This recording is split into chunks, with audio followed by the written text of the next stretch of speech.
Buonasera a tutti, benvenuti.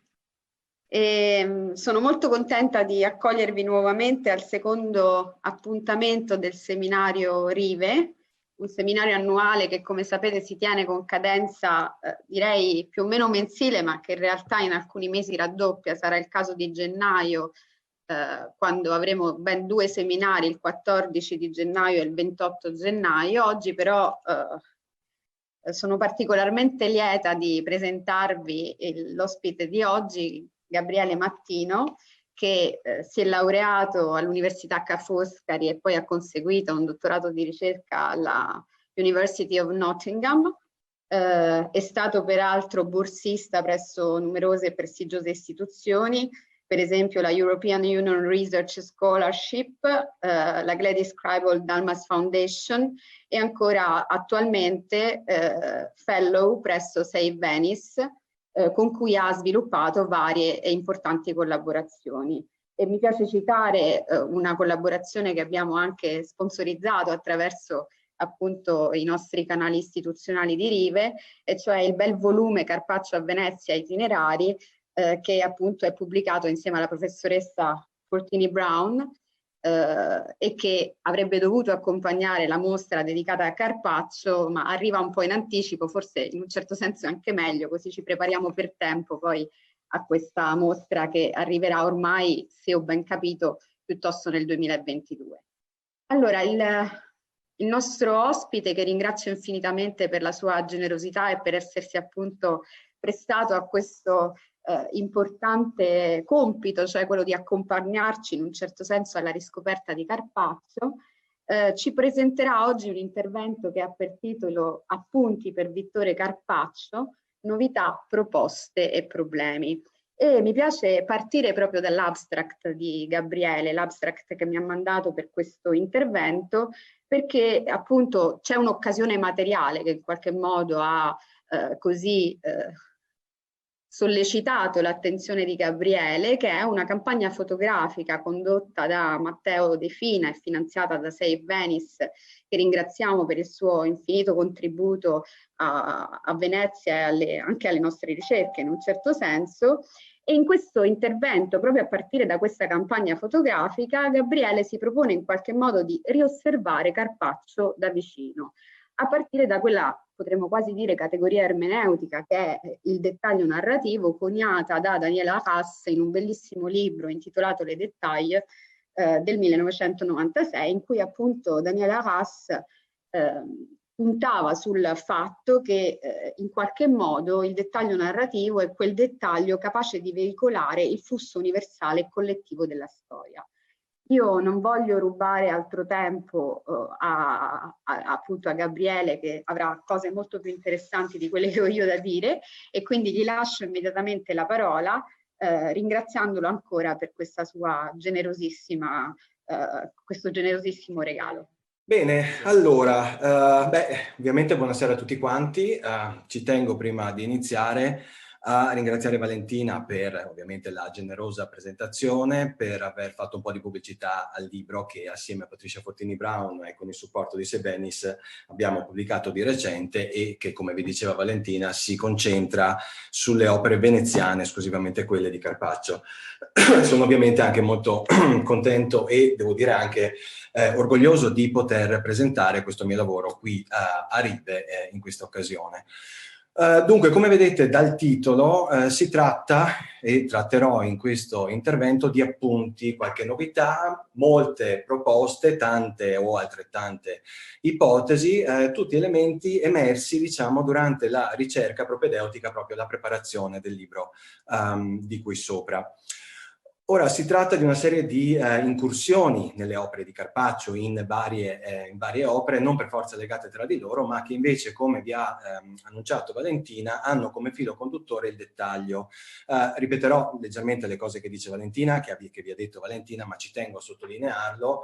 La possibilità di riosservare le opere, di guardarne i dettagli, è stata data da due fattori. Innanzitutto, la campagna di restauri portati avanti da Save Venice. Vi ricordo che Save Venice al momento momento ha finanziato il restauro di tutto il ciclo di Sant'Orsola, quindi Galleria dell'Accademia, e attualmente ha in cantiere il restauro del Leone di San Marco, il Miracolo della Croce a Rialto e l'intero ciclo pittorico di San Giorgio degli Schiavoni, quindi un intervento notevole.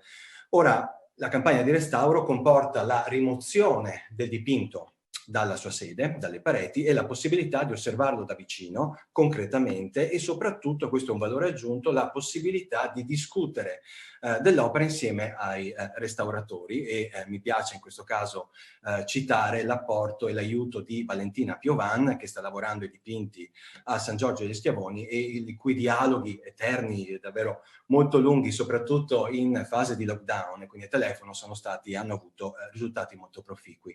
Altro elemento che mi ha permesso di osservare le opere da vicino, in questo caso da remoto, vorrei dire, è stata proprio la campagna la campagna fotografica, come vi diceva Valentina, portata avanti da Matteo Delfina, di buona parte delle opere. Molti degli scatti di Matteo sono stati inclusi nel volume di Carpaccio Itinerari, e la maggior parte delle immagini che vedremo durante questa presentazione sono opera di Matteo, che ovviamente ringrazio molto per la sua generosità.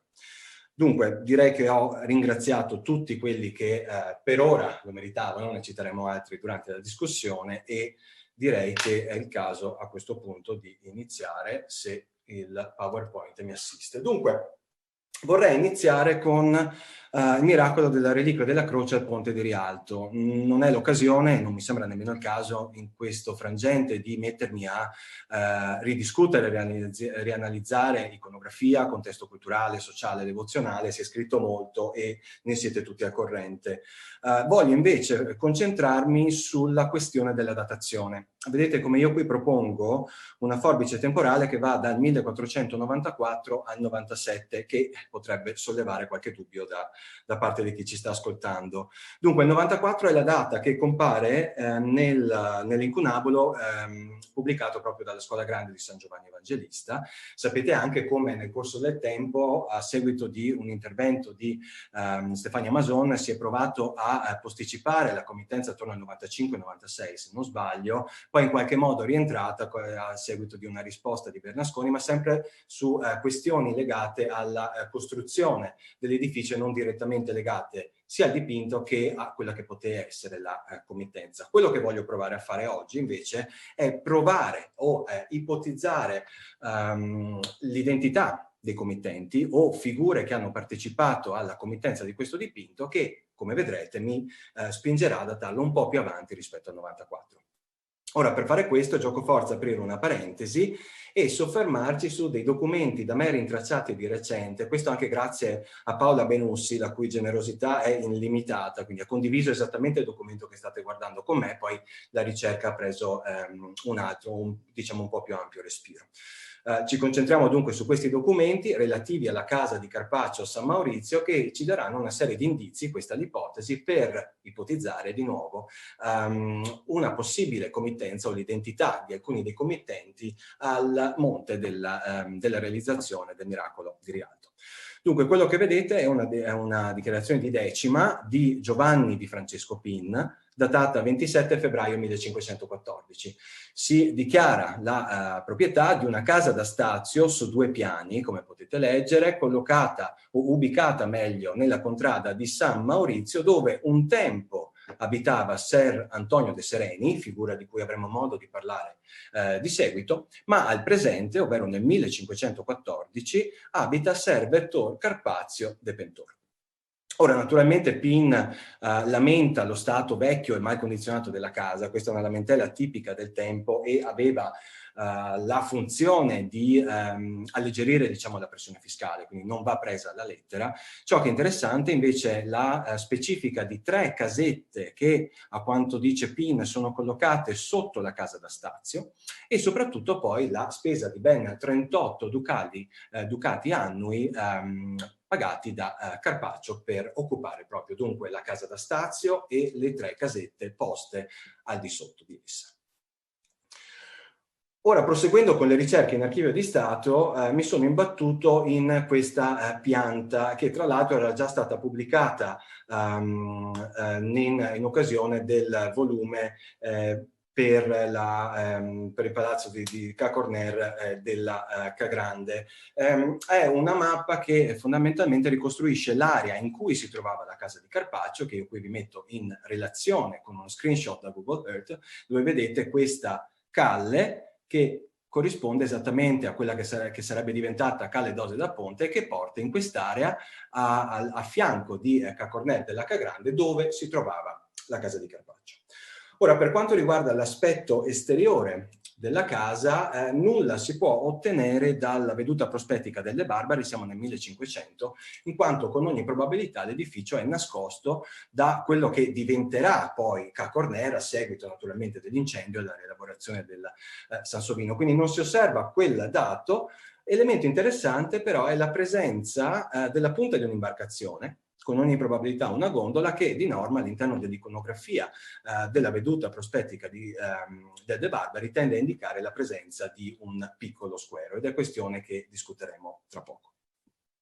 A quasi un secolo di distanza, siamo con Arzenti, abbiamo un'altra veduta. A questo punto si riesce a identificare l'edificio, che a mio avviso va riconosciuto in questo edificio a 2 piani con copertura a capanna, che ritroviamo poi nell'Ottocento leggermente rimaneggiato con la presenza di un abbaino sul tetto e poi sfortunatamente, come ben sapete, demolito e per fare posto dunque al padiglione esterno di Ca' Corner della Ca' Grande. Questo per darvi una panoramica, diciamo, di dove, come e quale fosse l'aspetto e quello che avviene poi sfortunatamente all'edificio in cui viveva Carpaccio.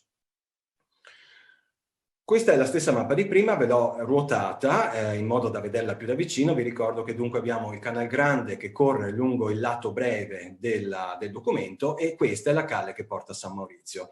Vi avevo promesso un intervento focalizzato sui dettagli, quindi partiamo dal dettaglio qui rappresentato da questo rettangolo rosso, dove vedete una linea tratteggiata, che è il motivo per cui ci troviamo davanti a questo documento. Ovvero, quella linea tratteggiata viene a indicare un muro che i Corner intendevano costruire di fronte alla casa da Stazio abitata da Carpaccio. Qui siamo negli anni 20, quindi la casa che attorno al 25-26, la casa che Carpaccio nella quale aveva abitato. Ebbene, questo è il motivo per cui ci siamo di fronte a questo documento. La volontà di erigere quella parete porta a un contenzioso tra Pin e Corner, che naturalmente richiede la rappresentazione di questa mappa per chiarire esattamente la collocazione del muro e le proprietà, e ci permette a questo punto, a secoli di distanza, di vedere dove abitava Carpaccio. Dunque, Carpaccio abitava all'interno di questo edificio. Il documento parla di Casa de Ser Juan Pin. Dunque, casa da Stazio su 2 piani, che si affacciava su un terreno vacuo, qui indicato, con accesso sul Canal Grande, sponza e pozzo, la presenza di una serie di casette poste sia sul confine di Ca' Corner, che sorge naturalmente da questa parte, altre 3 casette poste qui. Attraverso lo spoglio dei documenti si viene a conoscenza del fatto che queste casette erano di entità abbastanza umile ed erano utilizzate come botteghe di artigiani. C'è poi la presenza di uno squero, che viene dunque a confermare l'ipotesi avanzata in precedenza osservando il De Barbari, e poi quelle 3 casette, a mio avviso da individuare in queste 3 casette poste al di sotto della casa da Stazio, e che con ogni probabilità, questa è l'ipotesi, Carpaccio utilizzò per installare la propria bottega, dunque il luogo dove venivano dipinte. Un elemento interessante da aggiungere, che non si ottiene da questa mappa ma si ottiene dallo spoglio dei documenti, è che nel retro della casa da Stazio Carpaccio aveva accesso a un cortile interno, parte utilizzato ad orto, altra parte con pozzo, e che probabilmente poteva essere utilizzato da Carpaccio per porre le opere finite e lasciarle asciugare al sole e all'aria aperta. Da qui poi venivano inviate direttamente ai committenti per tramite del terreno vacuo via canale direttamente sul Canal Grande, e inviata, come vi dicevo, ai committenti.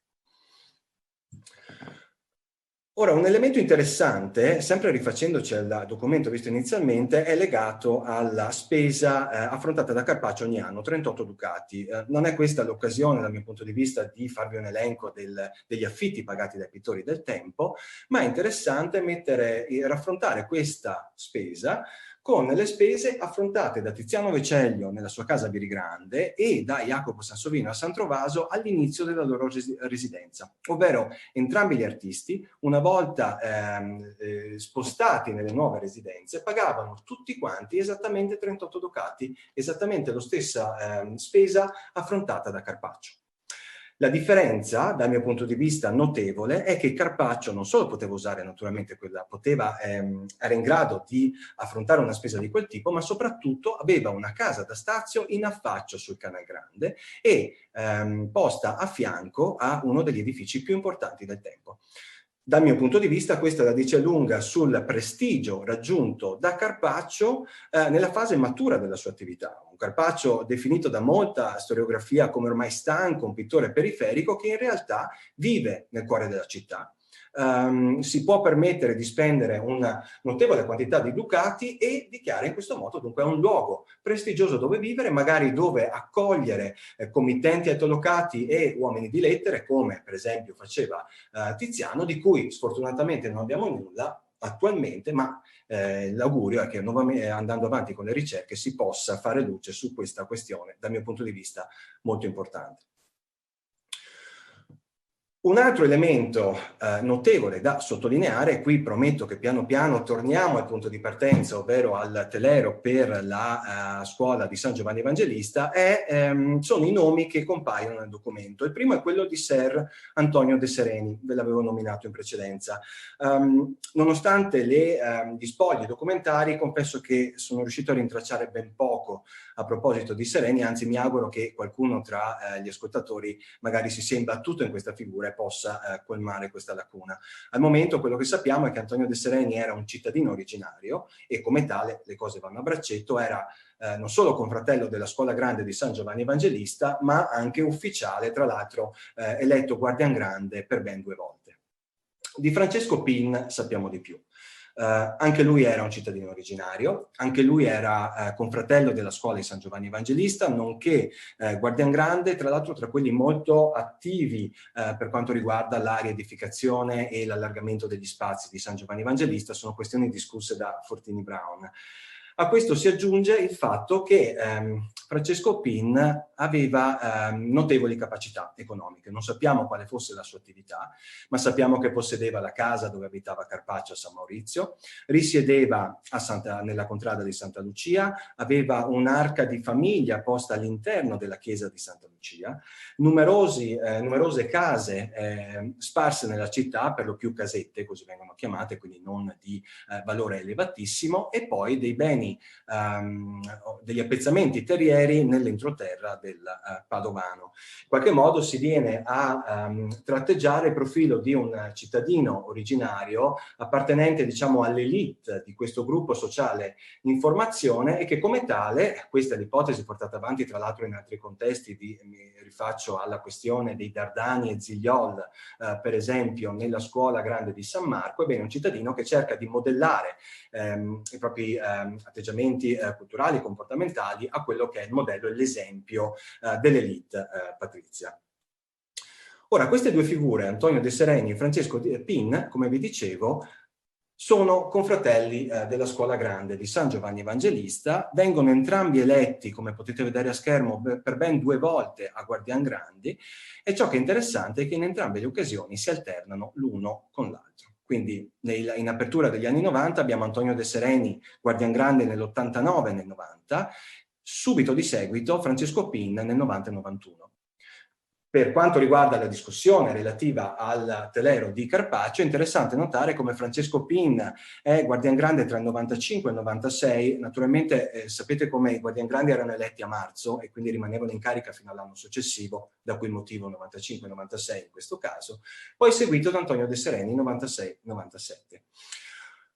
Quello che sembra osservare in questo caso, dal mio punto di vista, è solo la punta dell'iceberg di un gruppo di potere che, così come alla Scuola Grande di San Rocco o ancora come alla Scuola Grande di San Marco, viene a controllare i progetti artistici di rinnovamento architettonico delle scuole. In questo caso abbiamo un susseguirsi di PIN e Sereni che in questo modo riescono a aggirare i termini o le imposizioni di contumacia imposte dal Consiglio di Edici e mantenere, come dicevo, dunque continuità a progetti che naturalmente per forza di cose si protraggono negli anni.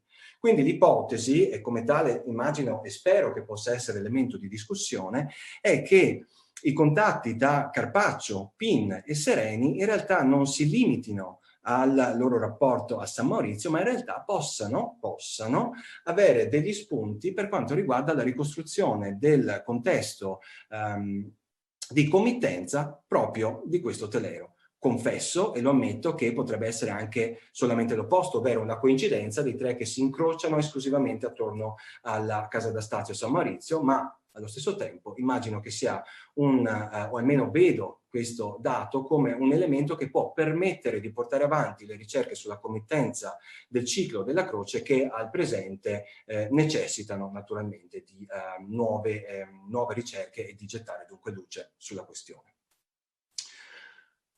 Ora, dalla scuola di San Giovanni Evangelista, la scuola grande, ci spostiamo in una scuola piccola ma di notevole importanza. La riconoscete, siamo alla scuola dalmata dei Santi Giorgio e Trifone, sapete tutti fondata dalla comunità dalmata residente a Venezia nel 1451, successivamente rinnovata nel 1551, quindi a un secolo dalla sua fondazione, che porta a un rinnovo e a un notevole sia all'interno ma soprattutto in facciata. La rivediamo più o meno come appariva ai tempi del suo rinnovo, salvo per la copertura che è stata poi modificata più di recente. Vi accompagno all'interno con una foto fantastica di Matteo De Fina, vedete il ciclo, buona parte del ciclo, e non è mia intenzione in questo caso soffermarmi sui singoli dipinti né riaffrontare quelle che sono le questioni moventi che portano alla loro realizzazione, l'interpretazione dell'opera, l'indagine storico-contestuale, sociale, culturale, devozionale di questo contesto a mio avviso formidabile. Vi rimando, gioco forza, allo studio di Augusto Gentili sulle storie di Carpaccio, dal mio punto di vista studio ancora attualissimo e dunque non necessita un mio intervento, quindi rimando a quello studio. Quello che voglio fare invece è fare un affondo più specifico e più dettagliato della vocazione di San Matteo, opera sempre considerata un po' così, opera di marginale, non troppo interessante di Carpaccio, ma che a seguito dell'intervento di restauro finanziato da Sebenis e eseguito proprio le cure di Valentina Piovan, dal mio punto di vista è proprio rinato. Un'opera ora che si può osservare nei colori originali, nella luce, tra l'altro con una coerenza molto precisa con le opere restaurate in Galleria dell'Accademia, mi riferisco al ciclo di Sant'Orsola, da altri restauratori che dunque proprio con la rimozione delle patine del tempo o patine anche proprio aggiunte dal restauratore in precedenza ci stanno riconsegnando un Carpaccio rinnovato in qualche modo, un Carpaccio tutto ancora da studiare. Dunque, torniamo al dipinto. Confesso che mi piacerebbe molto discutere la teoria completamente infondata, ve lo dico subito, che vuole riconoscere nella figura di Matteo la figura di un ebreo del Cinquecento. Mi piacerebbe anche discutere del committente, o quantomeno del ritratto, chiaro ritratto che si trova alle spalle di Matteo, e sottolineo solamente, cosa molto peculiare, il fatto che sia l'unica figura che non ha un'ombra portata, non so se è un elemento che vi piacerebbe discutere, e mi piacerebbe invece molto poter discutere delle novità che sono emerse dal cartellino apposto da Carpaccio nel dipinto.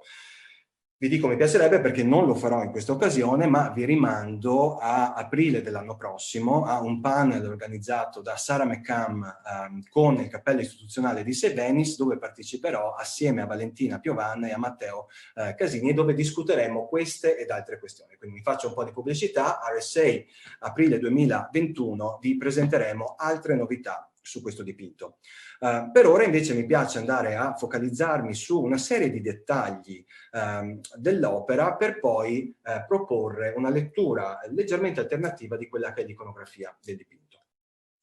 Ora, partiamo dalla struttura della bottega del nostro Matteo. Ve la metto in relazione con delle botteghe che si trovano tutt'oggi nell'area attorno a San Giacomo di Rialto, in questo caso un esempio angolare alquanto calzante, devo dire, ma naturalmente non pretendo che questa sia una rappresentazione esatta di quello che state vedendo. È una struttura che però segue sia questo esempio che soprattutto l'esempio delle botteghe, chiamiamole in questo modo, che si trovavano al di sotto del portico del Banco Giro, dove, come ben sapete, avevamo cambiavaluti e delle banche. Ora, la questione del cambiavalute ci permette di capire maggiormente cosa è rappresentato su questo banco. Il primo elemento interessante è relativo ai tappeti.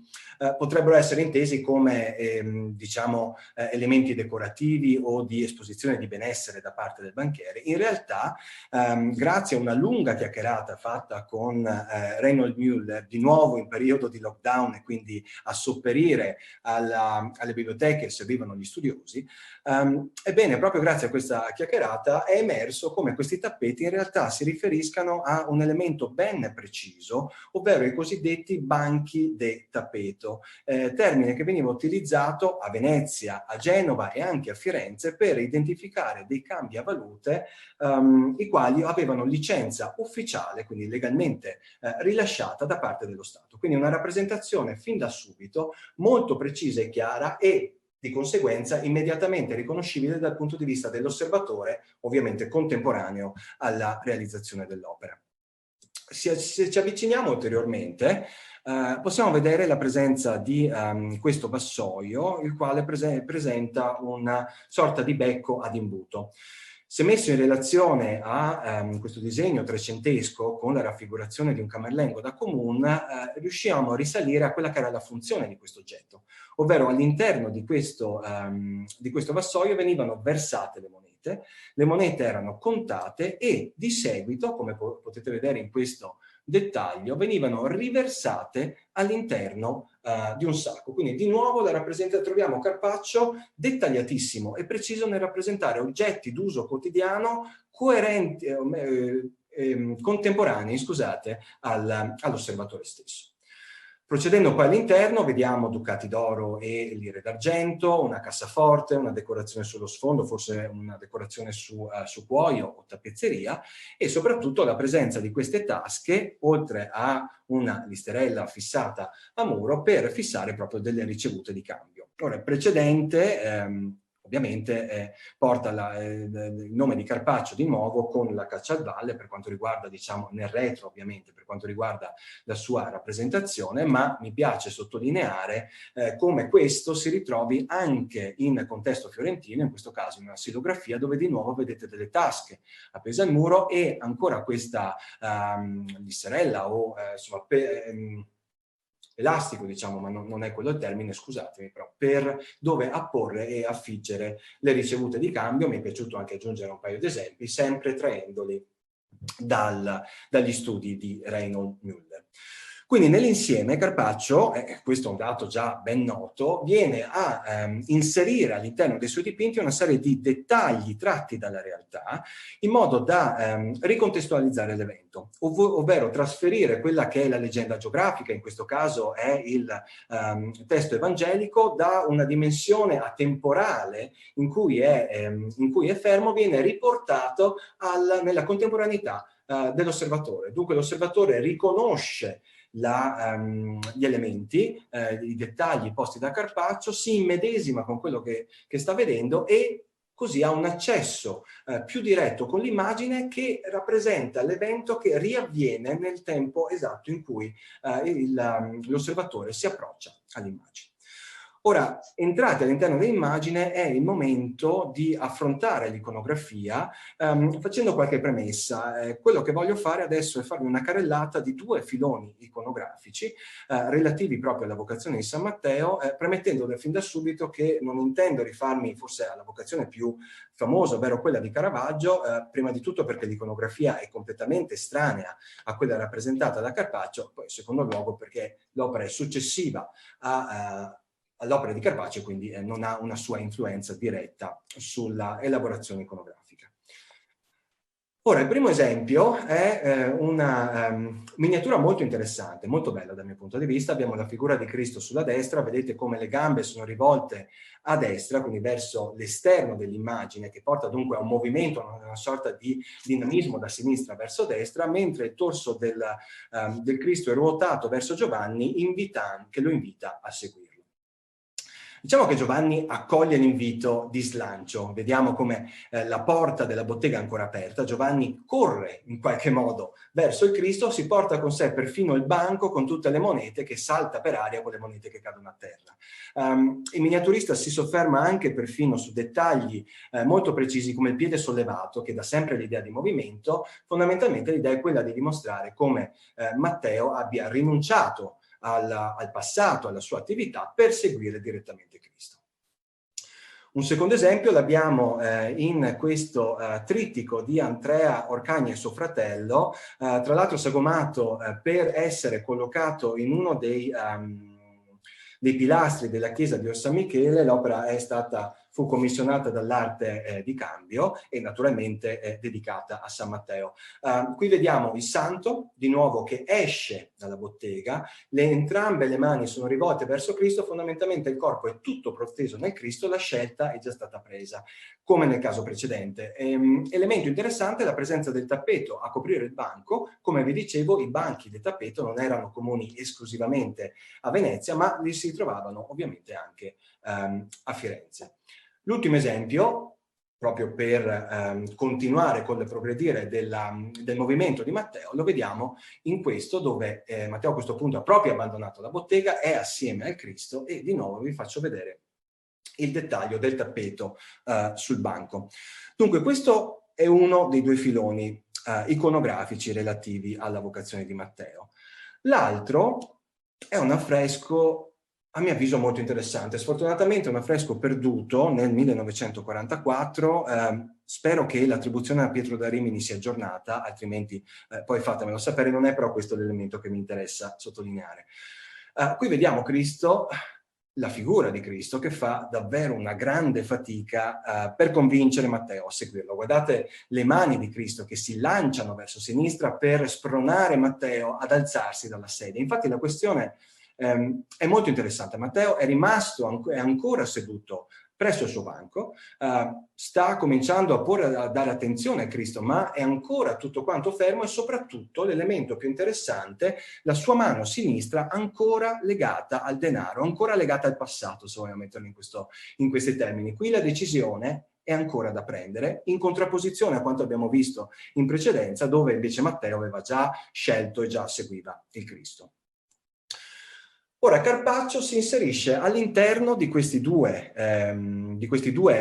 filoni iconografici, rivoluzionandoli, o meglio, aggiungendo un elemento in più, ovvero reinterpretando queste due possibilità iconografiche alla sua maniera. Quindi vediamo Matteo che in qualche modo abbandona il suo banco, ma un piede ancora all'interno sull'uscio.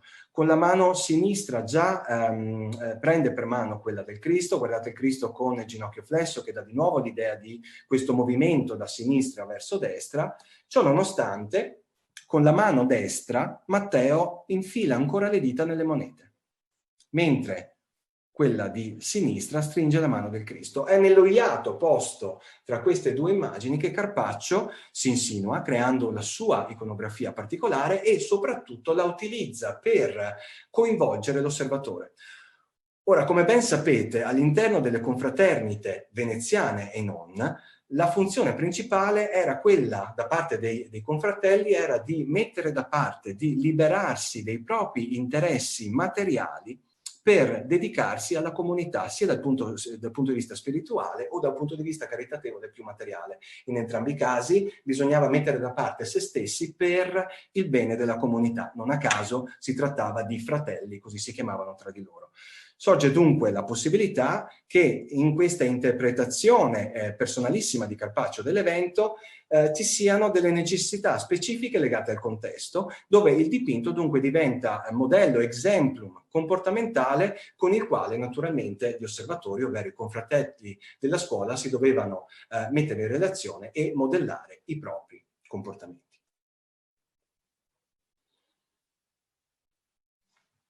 Dunque, ci spostiamo adesso dalla scuola dalmata alle Gallerie dell'Accademia con la presentazione al Tempio, opera, come ben sapete, realizzata e firmata questa nel 1510 per la chiesa di San Giobbe.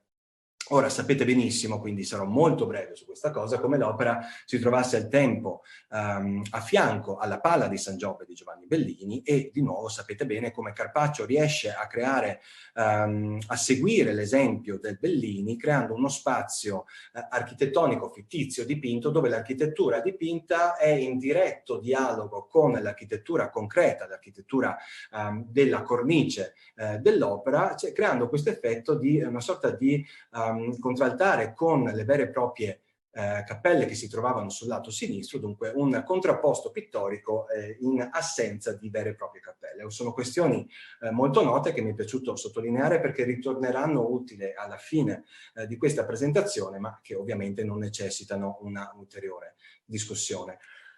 Vi ho promesso naturalmente di parlare di dettagli, e quindi introduco la questione dei dettagli di questo dipinto a partire da delle riproduzioni molto interessanti dal mio punto di vista dell'opera. Sono riproduzioni ottocentesche, come vedete, che vengono commissionate dalla Guild of St. George su indicazione di John Ruskin. Ora, se sulla sinistra vediamo una riproduzione dell'intero, sulla destra vediamo riproduzioni molto precise di dettagli, sono delle piccole scenette che Carpaccio dipinse sul bordonale del piviale di San Maffeo. Dettagli che dal punto di vista di John Ruskin erano molto interessanti e questa è l'ipotesi di ricerca e quindi mi auguro di avere delle risposte da parte vostra, ma di instaurare proprio un dialogo, dei dettagli che dal mio punto di vista vengono a offrire la chiave di lettura dell'immagine stessa. Provo a spiegarmi un po' più nel dettaglio. Tutte le immagini di raffronto saranno tratte dalla cupola della Genesi, questo più per per riconoscimento iconografico, non intendo qui ipotizzare o comunque dire che Carpaccio si basò esattamente sui mosaici che vedete. Dunque, a partire dall'alto abbiamo la rappresentazione della creazione della Terra, la creazione degli astri e ultimo episodio tratto dalla Genesi abbiamo la creazione delle piante. Sottolineo come nel caso della cupola della Genesi si viene a dare notevole rilevanza all'albero della conoscenza, Lignum Pomi, così viene indicato in questo caso, e Carpaccio nel suo piccolo, ovvero proprio nel dettaglio, viene a separare un unico albero dal resto delle piante in modo, questo è il mio punto di vista, da sottolineare proprio la presenza di quell'albero specifico. Vi dicevo 3 scene tratte dalla Genesi, a cui seguono poi altre 2 scene su cui non mi soffermo, invece legate all'Apocalisse, fondamentalmente su questioni della lotta tra il bene e il male, o meglio della vittoria del bene sul male. L'elemento che manca, e la questione è alquanto importante, è l'assenza del peccato originale, della caduta e della cacciata dei progenitori. Ora, mi sono interrogato su quale potesse essere il motivo di non comprendere all'interno del dipinto proprio questa scena che è nodale, l'inizio di tutto il processo che porterà alla salvezza dell'uomo. Dal mio punto di vista, questo è legato al fatto che invece di includere i progenitori e la caduta, nel dipinto si vogliono includere coloro che sono la Vergine come nuova Eva e Cristo come nuovo Adamo. Ve lo metto in immagine, qui naturalmente testi di supporto, con questa annunciazione di Beato Angelico dove abbiamo le figure dei progenitori che vengono cacciati e in contemporanea l'incarnazione del Cristo proprio a sottolineare questo ruolo di Cristo come nuovo Adamo e Maria come nuova Eva, che è esattamente quello che avviene nel dipinto. Sapete bene, questo ce ne parla Luca, ma anche i Vangeli, di come Simeone nel momento in cui vede Cristo conosce la storia, è già a conoscenza della storia della salvezza davanti a sé. Lui ne è perfettamente conscio e questo è il messaggio che viene dato attraverso l'opera, quantomeno questa è la mia interpretazione e l'ipotesi. Simeone davanti a sé ha Maria come nuova Eva e Cristo come nuovo Adamo. l'origine della salvezza, il tutto viene dato attraverso l'inserto di vignette, così vorrei chiamarle, nel piviale di San Simeone, che dimostrano da un lato la capacità di Carpaccio di dipingere e lavorare anche con la pala d'altare, ma allo stesso tempo questa, di questa parte innata nell'arte di Carpaccio di narratore, che anche in scene di questo tipo inserisce piccoli episodi che hanno una loro funzione specifica nell'interpretazione dell'immagine. L'ultima opera di cui vi voglio parlare, prometto che mi sto avvicinando alla conclusione, è un'opera anche questa molto nota, L'incontro di Gioacchino e Anna alla Porta Aurea tra i santi Luigi IX e Libera. Lo sapete, si tratta di una pala d'altare realizzata da Carpaccio nel 1515, anche questa è firmata, per la chiesa di San Francesco di Treviso e oggi ovviamente le Gallerie dell'Accademia. Tocca citare di nuovo Augusto Gentili, se non si fosse collegato avrebbe avuto le orecchie che fischiavano per tutto il tempo. Lo cito in quanto è ancora attualissimo il suo studio, molto specifico dal punto di vista storico-contestuale, della committenza e naturalmente della devozione e del culto dell'Immacolata Concezione, proprio dedicato a questo dipinto, dove si ricostruisce la committenza in relazione alla vedova Libera de Claudis, moglie, o meglio vedova appunto di Albise da Prato, all'interno di un contesto di autocelebrazione in chiave nobiliare all'interno di questo, potremmo definirlo, pantheon nobiliare della chiesa di San Francesco di Treviso, e che ovviamente giustifica l'inclusione appunto di San Luigi da un lato e di Santa Libera dall'altro. Quindi non intendo aggiungere altro a questa lettura e vi rimando naturalmente al saggio di Gentili. L'elemento su cui mi voglio concentrare invece è di nuovo un dettaglio, e più precisamente questo inserto posto sullo sfondo che la critica ha sempre identificato come l'episodio della cacciata di Gioacchino dal Tempio. Ora, mentre preparavo lo studio, o meglio, mentre portavo avanti la ricerca in funzione del testo che è stato pubblicato su Carpaccio, mi sono proprio imbattuto in questa iconografia e ho cominciato, anche grazie proprio alle riproduzioni di Matteo De Fina, a rilevare una diversità anagrafica tra le due figure. Abbiamo questa figura di un uomo maturo, comunque ancora nella sua gioventù, facciamo sui 30-40 anni, mettiamolo in questo modo. Ciò è chiaro che l'età anagrafica della figura sullo sfondo è ben diversa da quella di Gioacchino. Ora, al tempo mi sono chiesto cosa dicessero le fonti e facendo scorrendo brevemente quelli che sono i testi principali, dunque i Vangeli apocrifi o ancora Jacopo da Baragine, sappiamo come una volta cacciato dal Tempio Gioacchino si auto-isola sulle montagne assieme a dei pastori. C'è chi dice per 5 mesi, altri dicono per 40 giorni e 40 notti, Jacopo da Varazze dice per un po' di tempo e la chiude brevemente. Di sicuro però non c'è un lasso di tempo sufficiente a giustificare un salto di età, una salto anagrafica di questo tipo. Ora confesso che, come vi dicevo prima, in occasione della ricerca mi fermai a questo punto. In effetti poi la voce all'interno del volume non richiedeva di portare avanti dei dubbi, insomma non era quella la sede adeguata, quindi mi bloccai a questo punto della ricerca, condividendo dunque la tendenza maggiore, ovvero della rappresentazione dell'allontanamento di Gioacchino. Mentre preparavo invece questa lezione, ho approfondito la questione e a mio avviso sono pervenuto a un'ipotesi che potrebbe essere condivisibile, ma come vedete metto le mani davanti e mi auguro proprio di poter imbastire un dialogo su questa ipotesi. Dal mio punto di vista è utile ritornare a questo punto alle fonti, quantomeno a dei precedenti iconografici. Questa lo conoscete benissimo, è la cacciata di Gioacchino al Tempio di Giotto, alla Cappella degli Scrovegni, dove vengono rappresentati due momenti, o meglio due episodi, all'interno della stessa scena. Da un lato, sulla sinistra, abbiamo il sacerdote che benedice un giovane, guardate la mano. A destra invece abbiamo un sacerdote, probabilmente un altro sacerdote, che allontana Gioacchino. Guardate come con la mano sinistra lo spinge e con la mano destra lo strattona proprio sul manto per allontanarlo dal tempio e ovviamente escluderlo a questo punto dalla società e quindi portarlo all'isolamento poi sui monti. Se noi torniamo all'inserto nel dipinto di Carpaccio, ci rendiamo conto che non c'è nessun tipo di riferimento all'allontanamento vero e proprio di Gioacchino. In realtà l'iconografia sembra quella legata all'accettazione della figura e infatti trova un precedente tutto quanto carpaccesco nello sposalizio della Vergine. Opera precedente, anteriore, fatta naturalmente per la scuola di Santa Maria degli Albanesi, che probabilmente aveva un disegno preparatorio riutilizzato per questa composizione. Guardate la figura di Giuseppe, naturalmente non sto dicendo che questo è Giuseppe, ma l'origine iconografica è esattamente la stessa. Guardate la posizione, perfino il braccio con la mano, dove manca esclusivamente la verga fiorita di Giuseppe. Ancora il sacerdote, a parte il dettaglio del volto, la sua gestualità, che è l'elemento più importante considerato che è un dettaglio posto nella profondità dell'immagine, la gestualità è identica, con la mano sinistra rivolge l'attenzione verso l'alto, verso il divino, scusate, con la mano destra mostra il palmo al questuante, chiamiamolo in questo modo, accogliendolo, accettandolo all'interno del tempio.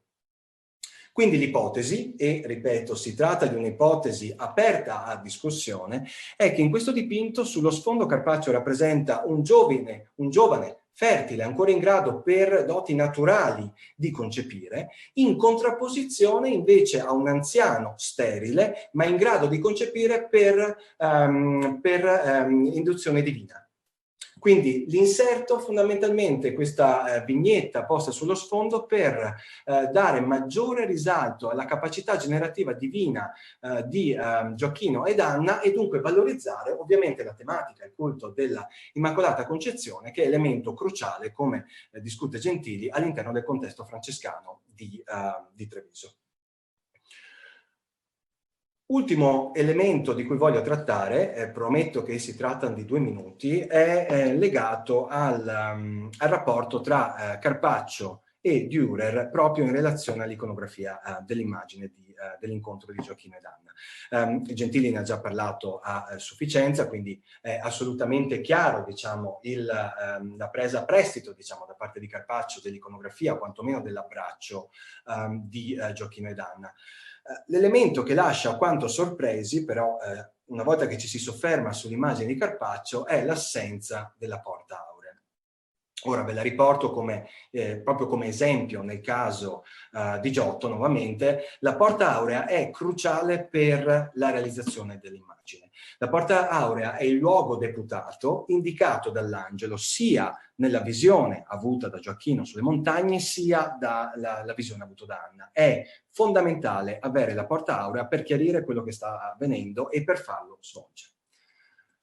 Ora, nel caso di Dürer, dal mio punto di vista, la porta aurea non è né questo portone che introduce nel Torione, né tantomeno questo murato, ma la porta aurea in sé viene a essere rappresentata da questa cornice, dove tra l'altro abbiamo delle figure di profeti e santi che introducono direttamente all'immagine. L'ipotesi allora, sempre ipotesi, ricordando ciò che Carpaccio era stato in grado di fare con la presentazione al Tempio a San Giobbe, è che anche in occasione del dipinto per Treviso, e questo è solamente un giochino di immagini, ma seguite quella che è l'ipotesi, anche Carpaccio abbia deciso di utilizzare la cornice lapidea della palla d'altare in un dipinto chiaramente rifilato, che probabilmente poteva chiudere in questo modo. Siamo nel campo delle ipotesi, comunque è una questione molto chiara il fatto che sia stato tagliato. Ebbene, seguendo l'esempio e reinterpretandolo a suo modo, seguendo l'esempio di Dürer, in questo caso Carpaccio potrebbe aver utilizzato la cornice lapidea della palla d'altare per non solo incorniciare l'immagine, ma rappresentare la porta aurea e dare così accesso diretto all'immagine divina all'osservatore. Vi ringrazio. Gabriele, grazie infinite, un intervento ricchissimo e credo che gli spunti per la discussione saranno notevoli. Io sono stata tra l'altro un po' frettolosa nella presentazione con questo desiderio appunto di darti quanto più spazio possibile. Ho dimenticato di precisare una serie di raccomandazioni per quanto riguarda appunto gli interventi. Sapete che il seminario Rive è innanzitutto un luogo di scambio e di dibattito, e quindi adesso segue quello che spero sarà una ricca discussione tra di noi. Vi pregherei di utilizzare la chat per scrivere le vostre domande o per chiedere semplicemente di intervenire. Sarete naturalmente condotti da Elisa Puppi, che vi passerà la parola per appunto avviare il dibattito. Grazie ancora Gabriele, notevolissimo, davvero, grazie.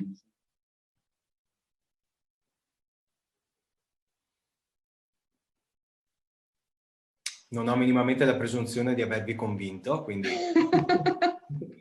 No, credo che sia la timidezza della prima domanda, poi sono sicura che non appena si avvierà la discussione riusciremo a partire con energia. Buonasera a tutti, allora abbiamo la prima domanda, la prima richiesta di intervento da parte di Alessandro Favero, quindi gli passo la parola.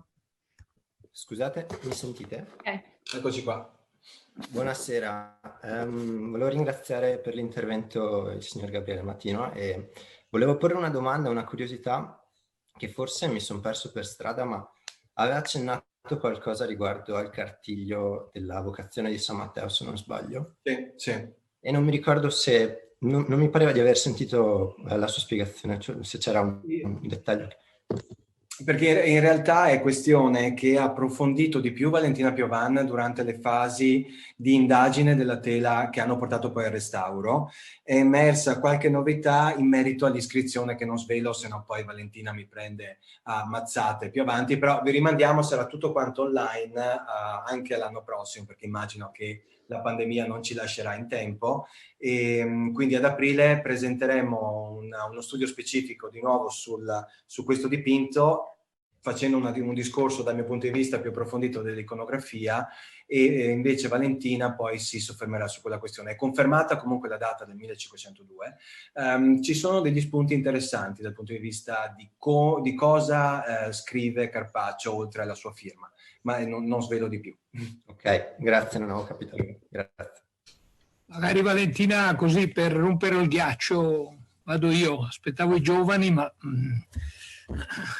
No, io in realtà volevo appunto magari chiederti, abbiamo discusso a lungo di Carpaccio, soprattutto di Sant'Orsola, che tu hai giustamente evitato, perché mi sembra che da questi quadri, da queste cose che ci hai mostrato oggi, ci sono delle novità ulteriori. Insomma, riprenderemo il discorso Sant'Orsola nel Sense Society. A proposito del miracolo di Rialto, volevo chiederti di dire qualcosina in più, soprattutto di quel termine finale del 1497, insomma, poi non so se altri vogliono intervenire sulla datazione, che mi sembra un elemento ancora di discussione.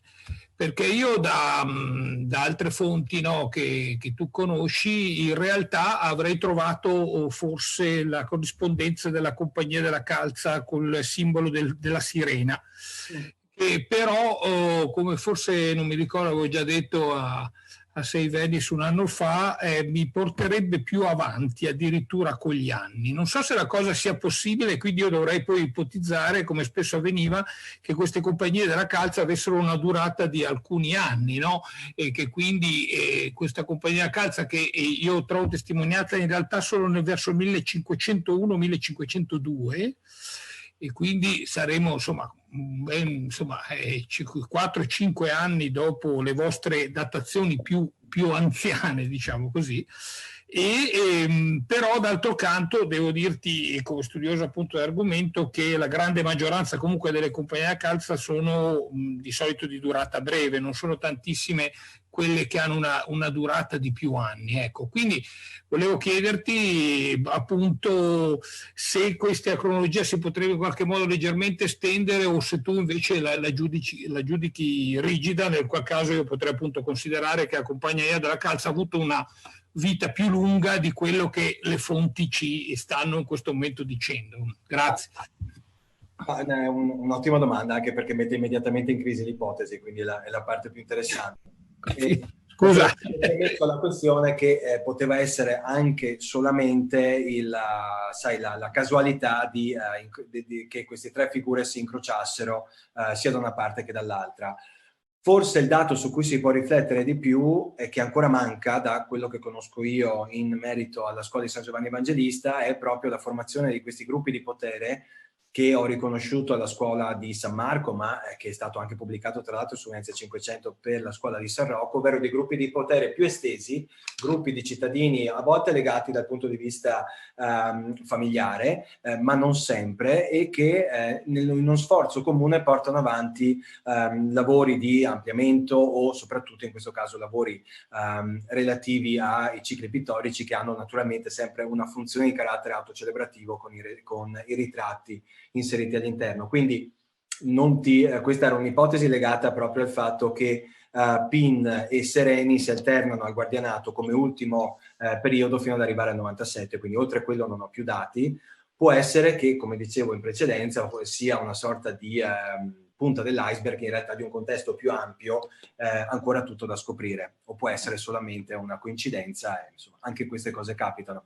È interessante però capire sì come la questione del riconoscimento dei compagni della calza, perché rimane tuttora questione molto fumosa nei dipinti. Spesso troviamo figure con calze divisate, si pensa subito a compagni della calza, spesso lo possono anche non esserlo, e quindi forse per venire a capo di queste questioni c'è proprio necessità di lavorare in più persone con specialità diverse per mettersi assieme e cercare di tirare le fila del discorso. In quella direzione io sto procedendo, ne riparleremo appunto poi alla Renaissance Society, alcune giustificazioni penso di poterle fare soprattutto in Sant'Orsola, ma a parte quello la cosa interessante proprio sulla committenza che, scusate aggiungo una cosa perché ha appena detto Gabriele una cosa che mi interessa molto particolare, cioè sulla committenza di questi cicli, e in particolare su San Giovanni Evangelista. Si parla di cittadinanza originaria, la cittadinanza aveva espresso però più nel 400 che non nel periodo del ciclo di Santa, aveva spesso delle compagnie della calza, però in questo caso è una compagnia sarebbe sempre, se la mia identificazione funziona, sarebbe una compagnia della calza patrizia. E quindi io ritorno ad un tema su quale anche mi ricordo parlavamo anche con Augusto tanto tempo fa, su insomma sì, il grande dominio da parte delle famiglie cittadinesche sulle confraternite grandi, ma anche comunque una presenza nobiliare che può, non so, essere sottostante, emergere, interagire, sostenere a livello di network cittadini, anche le stesse compagnie, le stesse famiglie cittadinesche. Avevo dimostrato, mi sembra proprio la scuola di San Marco, questi grandi, se ben ricordo, funerali patrizi alla fine del 500 presso la scuola grande di San Marco, che avevo citato, adesso non ricordo dove. Quindi qui si tratterebbe di una compagnia della calza patrizia inserita in un contesto di committenza della cittadinanza originaria. E quindi si invito sempre un po' a valutare anche una possibile presenza nobiliare sotto queste grandi confraternite. Grazie.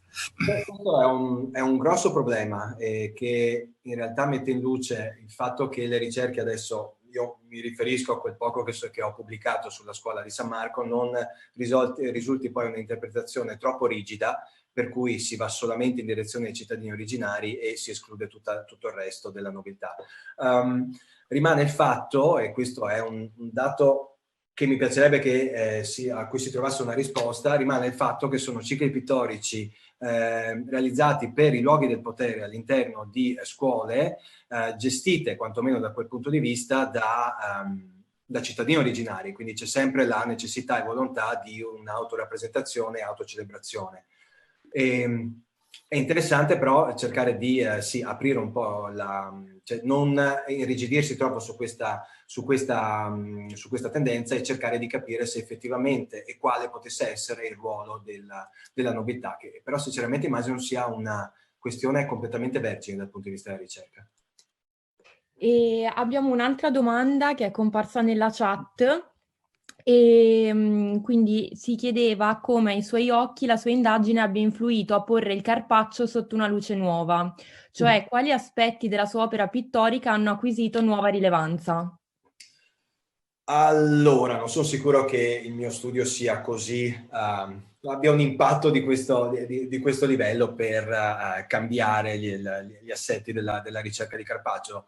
Diciamo che tutto sommato però segue quelle che sono le nuove tendenze su Carpaccio, portate avanti in primis da Augusto, in una rivalutazione dell'opera più tarda di Carpaccio. E quindi diciamo che per esempio i documenti relativi alla Casa da Stazio di Carpaccio a partire dal 14 e dal mio punto di vista che vanno avanti quantomeno fino al 23 tenderebbero proprio ad andare in quella direzione, avere un pittore che non può essere liquidato come pittore periferico, non può essere liquidato come pittore stanco. Ovviamente sappiamo che a Venezia in quel periodo sta succedendo molto altro, ma questo non vuol dire che Carpaccio, anche nel periodo più tardo della sua attività, avesse un ruolo all'interno del mercato artistico del tempo e un prestigio effettivo nel mercato artistico del tempo.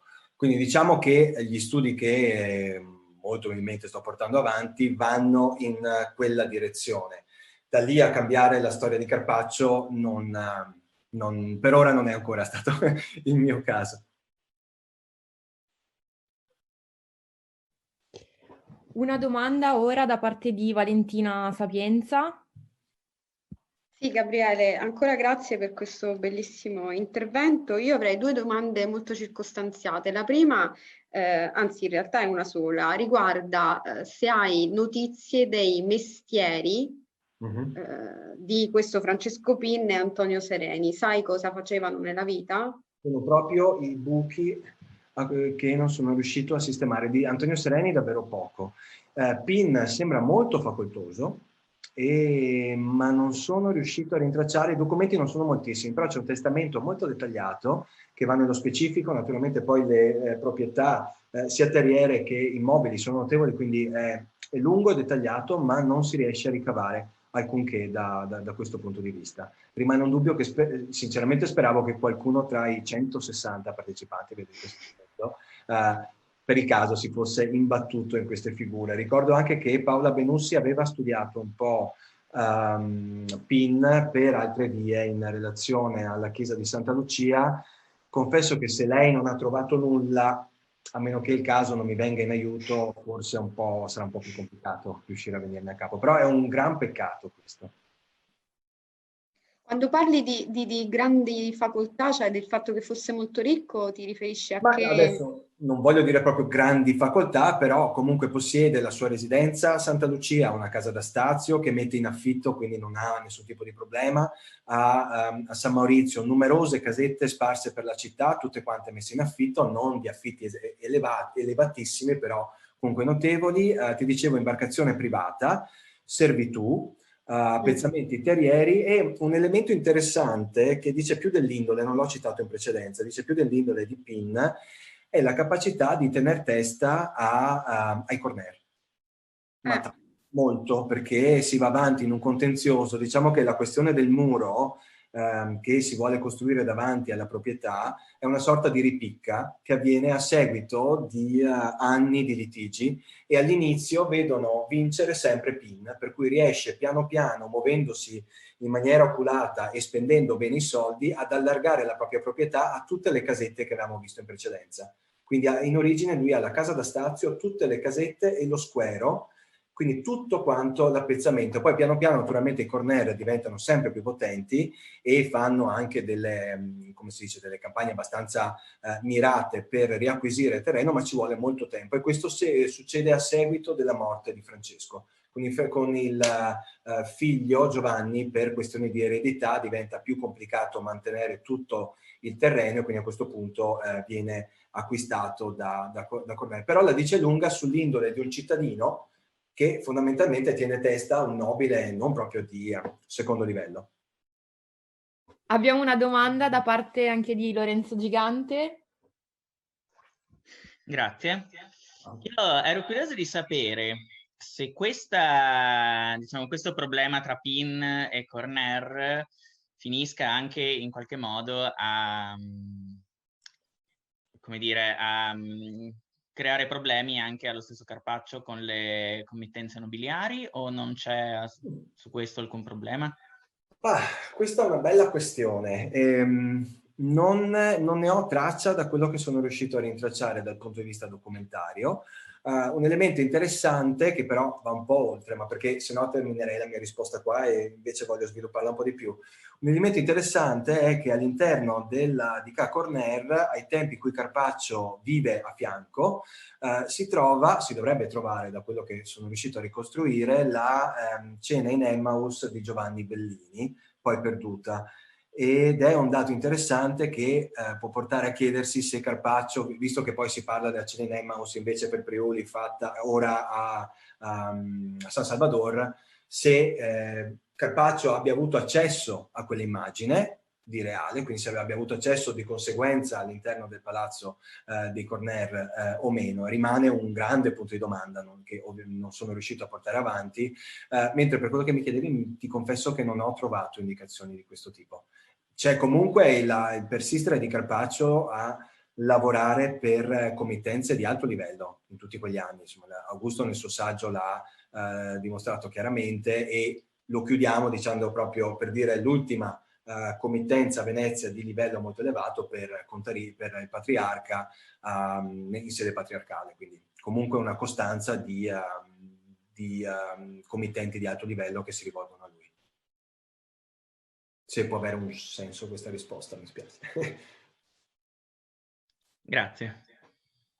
Matteo, volevi riprendere la parola? Sì, scusa, volevo, siccome pensavo non ci fosse nessuno, allora volevo appunto introdurre un elemento generale proprio in seguito alla tua domanda. Cioè, già avere una proprietà immobiliare per un personaggio appunto non appartenente alla nobiltà e non so se neanche alla cittadinanza originaria come PIN è già un fatto notevole, perché non dobbiamo dimenticarci che la proprietà nobiliare e la proprietà immobiliare in quel periodo lì è in gran parte all'80 al 90% nelle mani o del patriziato o della cittadinanza originaria, quindi per persone escluse da questi due diciamo elite, già avere una proprietà immobiliare così notevole era già, no, come in tutte le città, non solo a Venezia, ma in tutte le città antico regime, no, come gli studi di Chauvar ci hanno mostrato, e quindi già avere quella proprietà immobiliare per una persona non appartenente a queste due elite mi sembra già un elemento molto importante, che probabilmente Maria Saludo parla di alcuni interessanti funerali di mercanti, ecco, che però chiaramente la ricchezza era, non dobbiamo mai dimenticarci che la ricchezza era molto molto molto concentrata, insomma, soprattutto quella immobiliare, quindi questo appunto renderebbe questo PIN ancora di più un personaggio molto interessante, insomma. E sulla committenza parlavamo con te, seguendo invece l'altra domanda di Gigante, che però da un punto di vista confraternale, dopo l'esperienza con Sant'Orsola, invece l'esperienza di Carpaccio sembra più riferirsi alle scuole grandi e scuole piccole, quindi è un ambiente in realtà non nobiliare, del patriziato, giusto? Sì, poi si apre naturalmente alla produzione di padre d'altare, ci sono casi come con gli Ottobon dove sono ancora coinvolti cittadini originari, in questo caso, e altri di cui non sappiamo nulla, e mi riferisco in questo caso a San Vidal, e di nuovo però sottolineo la cena in Emmaus per Priuli, banchiere, una committenza di un certo livello, in periodo anche molto tragico, sempre che il dipinto possa poi effettivamente essere dato senza alcun dubbio a Carpaccio, poniamo sempre questo a monte, e ancora naturalmente Patriarca, insomma. C'è una committenza molto, molto ampia, diciamo che lavora molto per le scuole piccole, che è un dato che avevi sollevato, è interessante perché insomma Carpaccio passa come il pittore di storie, di pittura narrativa più prolifico, ma effettivamente poi per le scuole grandi non realizza moltissimo. Che in teoria uno tenderebbe a concepire le scuole grandi come i luoghi un po' a traino del Maggior Consiglio, luoghi dove si sperimenta, si porta avanti un determinato linguaggio che poi viene mutuato da altre realtà più piccole, e non è esattamente questo. E Nicolas Moucheron vorrebbe aggiungere qualcosa riguardo all'architettura? Sì, buonasera. Sfogliando gli appunti delle lezioni di Manuela Moresi sull'architettura veneziana tra 4 e 500, ho visto due date che si intrecciano con alcune vicende. 1498, le prime delibere della scuola di San Giovanni Evangelista per la realizzazione dello scalone, commissionato a Mauro Cudussi. Quindi mi chiedevo se questi Guardian Grande non avevano anche un interesse per l'architettura, non avevano anche contribuito a questo passaggio. E un altro elemento invece relativo al Palazzo Corner, l'ipotesi di Manuela Moresi sull'inizio del cantiere nel 1532 del Palazzo di Sansovino, è legato a un incendio che avrebbe occasionato numerosi danni. Quindi mi chiedevo se questo incendio non avesse anche colpito l'area di pertinenza della casa di Carpaccio. Allora, parto proprio da questa domanda, grazie, sono entrambe molto interessanti. L'incendio, da quello che si rimane nei documenti, non ci sono danni riportati, o quantomeno non abbiamo evidenze su danni riportati dall'edificio, dalla casa da Stazio. E confesso che effettivamente io non mi sono spinto così avanti, perché a un certo punto mi sono fermato con la documentazione relativa a Carpaccio, che per quanto posso intuire rimane quantomeno fino al 23, ma non molto di più. Gli incendi però hanno poi una loro dinamica nel momento in cui a seguito dell'incendio si comincia, i corner cominciano ad allargarsi e ad acquistare ulteriore terreno proprio nei confini per aggiungere elementi, insomma, per allargare la casa. A quel punto va ricostruita e quindi ci sono vari progetti. Mi spiace perché prima durante la presentazione mi sfuggiva il nome, il testo di Romanelli, proprio su Ca' Cornelio della Ca' Grande, ha una ricostruzione sia in appendice documentaria che poi nella ricostruzione del testo molto dettagliata sulle varie vicende, quindi può essere fonte d'aiuto per queste questioni.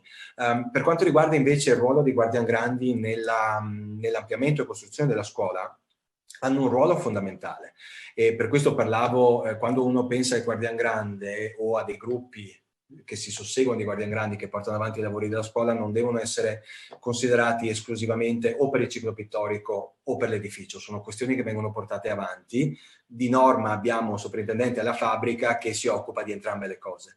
Ti rimando in questo caso al testo di Fortini Brown, qual è che è? Sì, Venetian Narrative Paintings in the Age of Carpaccio. Se vai tramite l'indice, PIN ritorna e c'è una documentazione abbastanza precisa sul suo ruolo, notevole proprio nell'ampliamento della fabbrica, in date antecedenti, naturalmente non nel 98, però ha un ruolo importante proprio nella costruzione. Sì, e per tornare alla discussione anche la presenza di alcuni patrizi, il fatto che ci fosse un membro del Consiglio dei 10 sempre presente nelle sedute delle scuole grandi,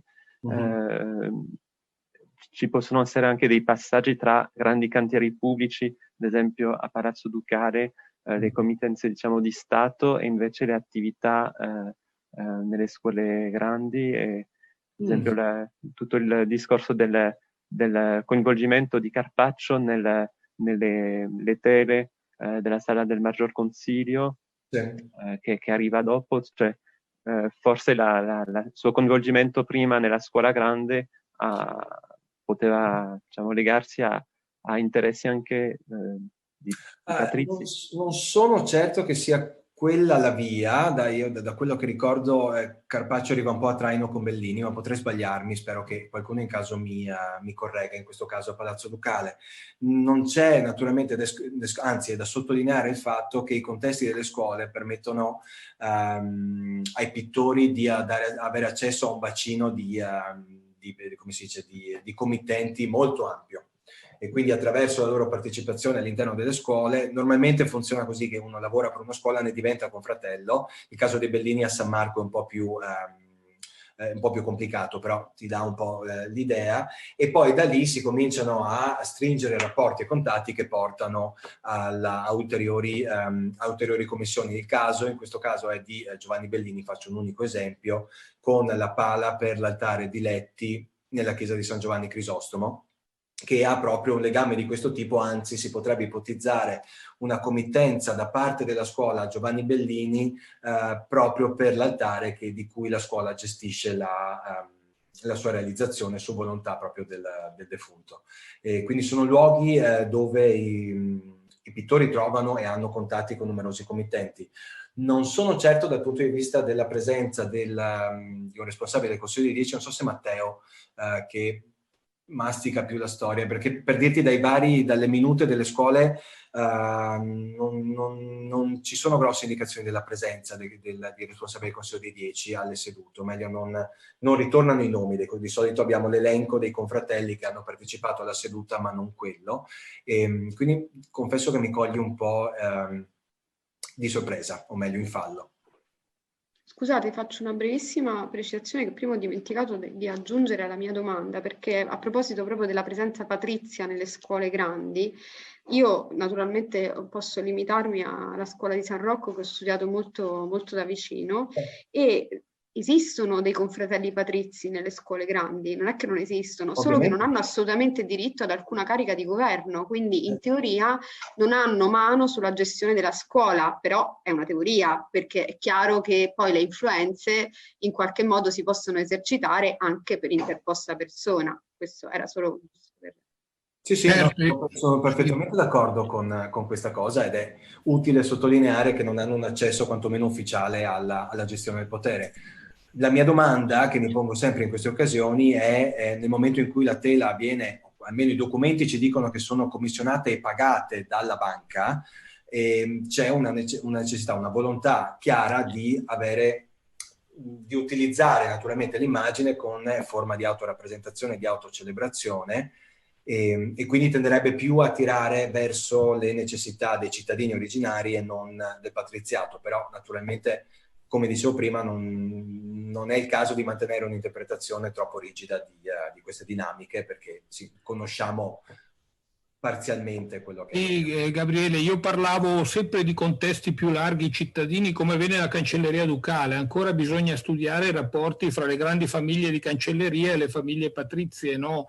E che potevano svolgersi anche nell'ombra, sotto, insomma, e questo ipotizzavo più che non nella gestione delle scuole in se stesse, ma diciamo a livello proprio della formazione di clan o di networks che potessero avere un'ampiezza cittadina.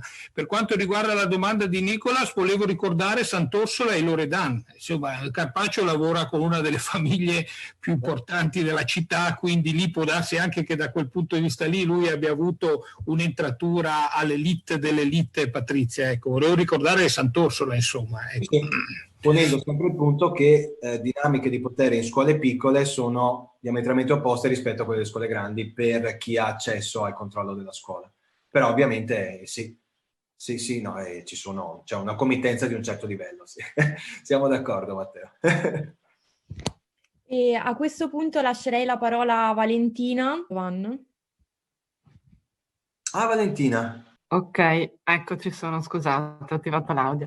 Sì, beh, l'avevo scritta la domanda, infatti volevo chiederti in merito all'opera dell'incontro di Gioachino ed Anna, che complimenti per l'intuizione spunto sui due personaggi sullo sfondo, lo trovo molto pertinente. Volevo invece chiederti, visto che hai trovato questa similitudine con i disegni della scuola degli albanesi, vuoi quindi praticamente, si potrebbe quindi anticipare quell'opera come data, oppure rimane solo un riferimento di questi schemi che lui adoperava? Ecco, insomma, non so se sono stata... Grazie che così lo specifico. No? Gioachino ed Anna è datato, c'ha il suo cartellino, quindi la datazione è quella che è, tra l'altro è anche confermata dalle lapidi che si trovavano al tempo nella chiesa. In realtà dimostra l'utilizzo di un repertorio di bottega, dal mio punto di vista molto preciso, rielaborato poi seguendo diciamo il modello inventato, mettiamolo così, per il ciclo di Santa Maria degli Albanesi, dopodiché riutilizzato, leggermente variato, per creare lo sfondo nel Gioachino ed Anna, probabilmente anche ad opera di un assistente, non ne nego la possibilità. Mi pare che ci sia questa ipotesi, un controllo specifico da parte del maestro per quanto riguarda il carattere iconografico, ovvero là dietro non c'è Gioacchino, può essere che poi la sua esecuzione sia stata lasciata o delegata a un assistente utilizzando del materiale di bottega che a quanto si vede dal raffronto delle due immagini doveva essere presente al tempo. Grazie. Grazie a te. A questo punto vorrebbe intervenire anche Lorenzo Guareschi, in particolare sull'uso della cornice in carpaccio tardo. Ok. Quindi Lorenzo chiede: ci sono altre evidenze sull'uso della cornice in carpaccio tardo? Pensando in particolare alla pala di San Vidal, ancora in situ ma con la mostra nuova settecentesca, dove lo schema dell'architettura dipinta dipende dalla pala dei milanesi ai frari di Vivarini Basiti, in cui l'articolazione delle membrature in cornice non ambisce a nessun rapporto coerente con lo spazio dipinto. È documentato una prassi di controllo di carpaccio sulle cornici? Allora, Carpaccio è poco documentato, partiamo da questo dato. Per quanto riguarda, abbiamo un esempio molto preciso di un utilizzo funzionale all'immagine nel caso di San Giobbe. Per quanto riguarda Gioacchino ed Anna è una boutade, o comunque un'ipotesi da me avanzata, appunto solamente perché manca un dato iconografico. San Vidal è un caso molto interessante perché per un sacco di tempo mi sono chiesto quale potesse essere la cornice originale. Sappiamo che la cornice attuale è settecentesca, sappiamo che per inserire il dipinto all'interno della cornice attuale l'opera stessa è stata manomessa, quindi ha aggiunto circa 50 centimetri alla base, altrettanto sulla sommità della tela, tanto che poi è stata ritagliata proprio la figura della Madonna col bambino e rialzata per riempire altrimenti un vuoto nella tela. Sarebbe molto bello sapere come era la cornice originaria, non si sa nulla e purtroppo, a differenza di Bellini, che sappiamo molto più coinvolto, o meglio lo sappiamo coinvolto nel disegno e nella realizzazione, quantomeno ideativa delle cornici, per quanto riguarda Carpaccio, almeno a mia conoscenza si sa praticamente nulla. Mi viene in mente un disegno memorativo forse di quello che poteva essere il politico per Santa Fosca, non di mano di Carpaccio mi pare, ma forse di Benedetto, ma lì c'è un abbozzo di architettura, di architettura scultorea, diciamo così, per il politico, ma non so se poi questo rappresenti effettivamente quello che era il tempo. Una risposta un po' evasiva, ma davvero si sa molto poco di queste questioni. Grazie per la risposta. E Raffaella Zanus invece chiede se in merito alla residenza di Carpaccio in un periodo precedente viveva altrove. La sua residenza a San Maurizio, legata ai confratelli della scuola di San Giovanni Evangelista, può essere messa in relazione a un eventuale contratto di lavoro che prevedeva anche la fornitura dell'alloggio, anche se a pagamento? Allora, voglio chiarire, Francesco Pin e De Sereni li troviamo attivi come ufficiali che hanno dunque la voce in capitolo alla scuola di San Giovanni Evangelista entro il 97. Di Carpaccio sappiamo, o meglio, questa è la documentazione che abbiamo, quindi possiamo utilizzare esclusivamente quella, lo possiamo collocare a San Maurizio a partire dal 14. Nel 14 non c'è più Francesco Pin, ma c'è Giovanni Pin. Quindi questi sono elementi da chiarire. Non sappiamo assolutamente dove abitasse prima. Qualche dato si assuma però a quel punto di quando era molto giovane, bambino, e mi pare fosse nella contrada dell'Angelo Raffaele, se non mi sbaglio. Quindi questa ipotesi, se capisco bene, di un ipotetico alloggio presso San Maurizio in cambio delle realizzazioni dipinti per San Giovanni Evangelista non sta in piedi. Quindi non volevo assolutamente andare in quella direzione, sto cercando solamente di cercare di collegare più punti e vedere dove ci possono portare, senza naturalmente pensare che questa sia la soluzione. Poteva essere, diciamo che era più una ipotesi di lavoro per vedere dove si può andare assieme. Se mi sono spiegato, se no mi chiedete meglio. Intanto passo la parola ad Anouk che ha già una domanda pronta. Buongiorno. Volevo chiedere, ricordato nel suo articolo che, che Carpaccio è uno delle testimoni per i testamenti di due delle sue vicine. Forse anche questo sarebbe una prova del statuto riconoscimento del pittore e della sua integrazione nel questo gruppo di potere, se queste persone fanno parte dell'ambito della scuola? Sì, grazie per la domanda. Effettivamente è un'ipotesi da avanzare. Partendo proprio da quelle due indicazioni della sua presenza come testimone ai testamenti, che mi aveva sempre fatto pensare a una sua ipotetica presenza a San Maurizio, che adesso viene confermata, ma perché effettivamente i documenti mandavano in quella direzione. Confesso che all'inizio, quando ho preparato l'articolo, doveva essere per aprire la strada e portare avanti poi una ricerca più approfondita. Poi non ho avuto tempo, e quindi non ho avuto tempo nemmeno di approfondire la questione che hai sollevato adesso, che è molto importante, per cercare di capire che tipo di chi fossero queste persone, che tipo di contatti potrebbero aprire in questo caso. Sappiamo anche che naturalmente in caso della richiesta dei testimoni per testamenti poteva anche capitare che prendessero più o meno il primo per strada a secondo dell'impellenza o delle necessità. Questo non vuol dire, è questione però da approfondire e approfonditela. Purtroppo non ho avuto tempo per farlo, e poi le cose cambiano e uno c'ha sempre 3000 cose da fare, soprattutto adesso con lo stato attuale dell'Archivio di Stato, non per colpa dell'Archivio di Stato, ma per quello che sta capitando. Portare avanti una ricerca d'archivio in questi momenti è impossibile, porterebbe via troppo tempo e non è fattibile fare una ricerca di questo tipo. Rimangono dunque delle vie da poter percorrere effettivamente.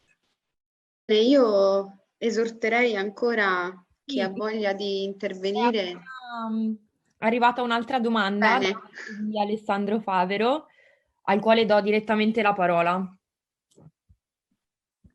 Sì, volevo chiedere se c'era stato era saltato fuori qualcosa riguardo a una possibile connessione fra l'attività del figlio di Carpaccio, che era pittore anche egli, e l'attività a San Maurizio.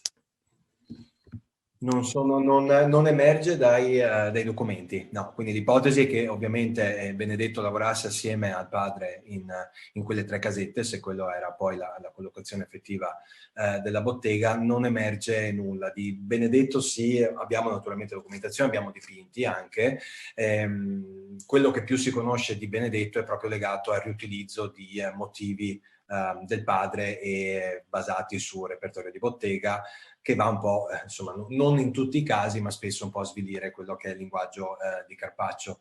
Sfortunatamente dal punto di vista documentario però non c'era nessun tipo di evidenza nei documenti di San Maurizio che abbiamo lì. Grazie. Vorrebbe intervenire nuovamente Lorenzo Gigante. Io avevo una curiosità sull'ubicazione delle case dei pittori in generale, o degli artisti, visto che di fatto si trovano ad essere legate alla necessità di avere lo spazio aperto dove stendere i dipinti e possibilmente la riva da cui spedirli. Questo fa sì che si trovino poi distribuite su aree che siano principalmente lungo il Canal Grande o lungo, diciamo, i confini esterni della città, e quindi non si trovino, ad esempio, accorpati in determinate zone, come può essere magari per gli stampatori intorno a Rialto, lungo le mercerie. Cioè questo determina alla fine un posizionamento geografico dei pittori stessi. È un dato ancora difficile secondo me da portare avanti, non ricordo studi specifici su questo argomento. Ricordo però che a Duke si è fatto qualcosa in relazione a De Barber. Mi pare che Giorgio, non so se è ancora presente, Giorgio Tagliaferro avesse fatto uno studio su questa questione. Non è molto chiaro, sinceramente io prima di trovare la casa di Carpaccio a San Maurizio in quella collocazione mai me la sarei aspettata. Per questioni di spazi non me l'aspettavo proprio. Effettivamente la costante sembrerebbe essere quella della via d'acqua, che mi pare elemento molto utile, però pensiamo a Santa Marina nel caso di Giovanni Bellini, quindi anche lì non ci troviamo in margini esterni della città. Pensiamo a Gentile, che in realtà sta in piazza San Marco. E quindi è una questione tutta da affrontare, anche poi in relazione, mi pare che poi fosse proprio questo uno degli argomenti affrontati da Giorgio, era legato, o affrontati in quell'occasione, il legame tra le botteghe degli artisti e negozi di vendicolori e quant'altro. Sappiamo che naturalmente nella zona di Birigrande, o comunque in tutta quella fascia, erano posti ambiti, c'era più spazio, più possibilità di mettere ad asciugare le opere e di inviarle, ed è una delle funzioni che viene fatta. Io non ricordo più il nome del pittore, ma deve essere un confratello della Carità, se non sbaglio, che chiede il cambio della sua abitazione proprio per necessità di questo tipo nell'area, adesso la chiamo così, di Birigrande. È una questione molto interessante, secondo me, che andrebbe più approfondita. Comincia a esserci abbastanza materiale. Penso ancora a Carpaccio, a Giovanni Mansueti, che ha casa a Santa Sofia, ma bottega quantomeno all'inizio nelle mercerie, quindi non so quanto possa essere precisa questa cosa, però magari qualcuno, vedo Isabella qui vedo la Linda che parla di Isabella, che di sicuro l'avrà trattato, mi sembra di aver visto anche Giorgio. Se volete intervenire in aiuto, la domanda mi ha messo in fallo, è un'ottima domanda questa. Sì, se Giorgio Tagliaferro o Linda Borean vogliono intervenire, lasciamo volentieri la parola. Interpellati in questo modo non potete tirarvi indietro. Buonasera a tutti, ciao Gabriele, ciao Valentina. Ciao. No, dunque Isabella Cecchini si era occupata di questo aspetto nell'ambito appunto dei suoi scritti dedicati sia al mercato dell'arte sia al mestiere anche del pittore a Venezia, soprattutto diciamo tra metà Cinquecento e poi i secoli successivi. Però so che aveva spogliato in archivio un sacco di materiali e quindi lei poi è sempre disponibile appunto così allo scambio, alla condivisione. Ecco, peraltro in un momento di così difficile accesso agli archivi. E poi a questo punto ne approfitto per Gabriele per una curiosità. Tu hai menzionato la cena in Emmaus di Bellini, di Ca' Corner della Ca' Grande, che, ma vado a memoria, mi pare sia menzionata per la prima volta da Ridolfi nel 1648 nella collezione di Ca' Corner, se non erro, e poi vabbè c'è la stampa di Monaco, settecentesca, eccetera. Quindi, come dire, la collocazione ab antiquo, non so se si possa davvero identificare come primo proprietario la famiglia Corner della Ca' Grande, o se invece ha un'altra provenienza. Ecco, no, però vado a memoria, ecco. No, hai fatto bene, perché in realtà io poi a quelle ipotesi non ho dato seguito proprio per assenza di documenti, e quindi mi rifacevo a questi dati che, come ben sottolinei, le vie per l'arrivo dell'opera possono essere state moltissime, quindi partire da altro. Risottolineo anche la messa in discussione dell'attribuzione della cena in Emmaus di San Salvador, posto che non si tratta dell'opera che era commissionata originariamente dal patriarca. Quello mi pare che sia un dato ormai acquisito da tempo. Però no, hai fatto benissimo a sottolineare questa cosa. Confesso di non avere una risposta. Mette anche un po' in luce, da un lato, le mie lacune, se vogliamo dirla tutta, ma allo stesso tempo lo stato della ricerca di Carpaccio, che è stato studiato molto, ma non abbastanza, e quindi ci si è focalizzati molto su cicli pittorici. C'è ancora tanto però da lavorare su Carpaccio, e questa serie di domande lo mettono proprio in luce, direi. Non so se anche Giorgio Tagliaferro voglia aggiungere qualcosa. Gli riattiviamo il microfono. Eccolo.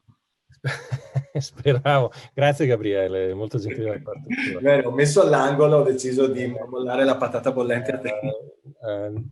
Allora, io scrivo nella chat che per quello che ho potuto studiare io, la maggior parte dei pittori di fine 4 inizio 500 vivevano e o operavano attorno all'area di Rialto di San Marco. Ok.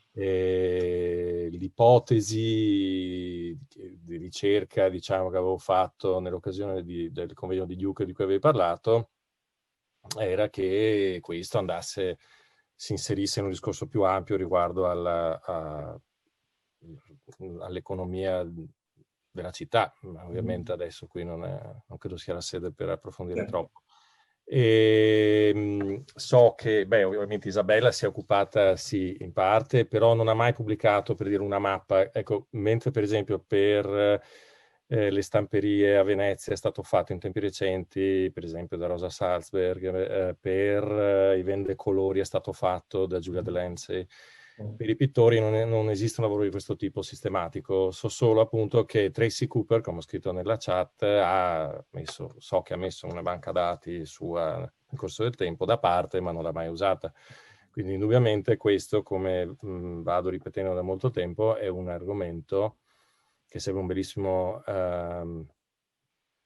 progetto di ricerca, non per una persona singola possibilmente. La cosa di cui mi ero occupato io, e uscirà un volume, penso l'anno prossimo, dal convegno di Duke, erano le relazioni dei pittori, nella fattispecie, ma può essere esteso a chiunque, rispetto al tessuto della città, al tessuto sociale della città, partendo dall'unità della parrocchia, che è quella che un po' è un'unità ibrida e abbastanza fluida a Venezia, ma è un buon punto di partenza. E il discorso, la domanda che è stata fatta a proposito di Carpaccio come testimone nella sua parrocchia, ovviamente conosciamo moltissimi artisti che fanno lo stesso in un sacco di innumerevoli occasioni e circostanze. Non possiamo dire però fino a che punto questo sia testimonianza di una reale amicizia, relazione interpersonale con i soggetti in questione. Quindi bisognerà di volta in volta valutarlo. Però ci possono essere delle informazioni sorprendentemente utili e per esempio molto spesso vengono fuori chiaramente relazioni tra pittori e scultori o intagliatori. Ma adesso non mi voglio estendere di più. No, però in quel caso lì c'è il contesto della scuola del Santo Stefano, per esempio, con la presenza di APC, di intagliatori anche di un certo livello e prossimità quantomeno residenziale tra Carpaccio e gli stessi. Anche un dato interessante che esula dal caso di Carpaccio, ma per esempio con un pittore del livello di Giovanni Bellini, questo mi è venuto in mente perché proprio quando tu preparavi il lavoro su Duke ne avevamo discusso, Giovanni Bellini che a un certo punto pittore di un livello notevole, diciamo in questo modo, viene eletto decano di mezzo anno e si ritrova a dover girare per il suo sestiere ad andare a visitare i confratelli Porelli e vedere come stanno, quindi anche questo parla del radicamento poi di queste persone che sono tutto sommato persone prima ancora che pittori nel proprio territorio.